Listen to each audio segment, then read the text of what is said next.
السلام علیکم. عربي زده کړې آنلاین مرکز ورځنی عربي محاوره. اول، کیف حالک؟ کیف حالک ستا حال څه دی یا ته څنګه یې؟ کیف حالک په جواب کې بخیر والحمد لله، بخیر والحمد لله، خیم الحمدلله. بیا کیف حال عائلتک؟ کیف حال عائلتک؟ کیف حال عائلتک ستا د کورنۍ حال څه دی؟ کورنۍ دې څنګه ده؟ یعنی جواب کې وایي ورته عائلتي بخیر، عائلتي بخیر، کورنۍ می ښه ده.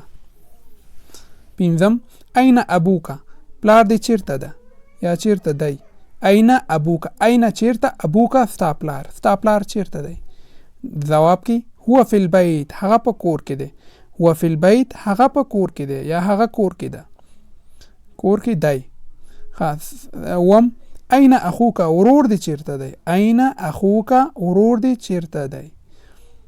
اتم، جواب کې به همغسې شپږ غوندې وایي هو فی المدرسه یا هر چې وایي. اتم یا دا جواب به وایي اتم کې چې موږ ویل اخي سافر الی ترکیه، اخي سافر الی ترکیه، ورور مې ترکیې ته سفر وکړ.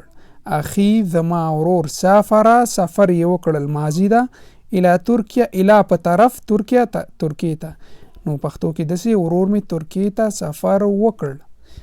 نهم، لماذا سافر الی ترکیه؟ لماذا سافر الی ترکیه؟ ولې ترکیې ته سفر وکړ؟ ولې ترکیې ته سفر وکړو؟ لماذا ولې سافر سفر یې وکړ الی په طرف ترکیه، ترکیې ته، ولې ترکیې ته سفر وکړ. لسم، لأنه يدرس هناك، ځکه چې هغه هلته درس وایي. لأنه هو يدرس هناك، ځکه هغه هلته زده کړه کوي. لأنه ځکه هو هغه يدرس درس وایي، زده کړه کوي، هناك هلته. دا زموږ ورځنۍ جملې وي. اوس راځو خپل ورځنۍ مفردات کلماتو ته چې د دې درس کوم کلمات دي. دې کې ایام الاسبوع د اونۍ ورځې وایو چې هفته د اونۍ ورځ ته په عربي کې څه وایي. اول، یوم السبت. یوم السبت هفتې ورځ یا خالی ورځ. یوم السبت هفتې ورځ یا د خالی ورځ. دویم، یوم الاحد یکشنبه. یوم الاحد یکشنبه. یوم الاثنین دوشنبه. یوم الاثنین دوشنبه.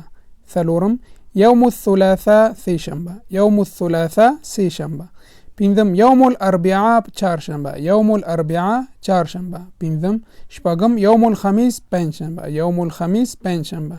او یوم الجمعه جمعه. یوم الجمعه جمعه. السلام علیکم ورحمة الله وبرکاته.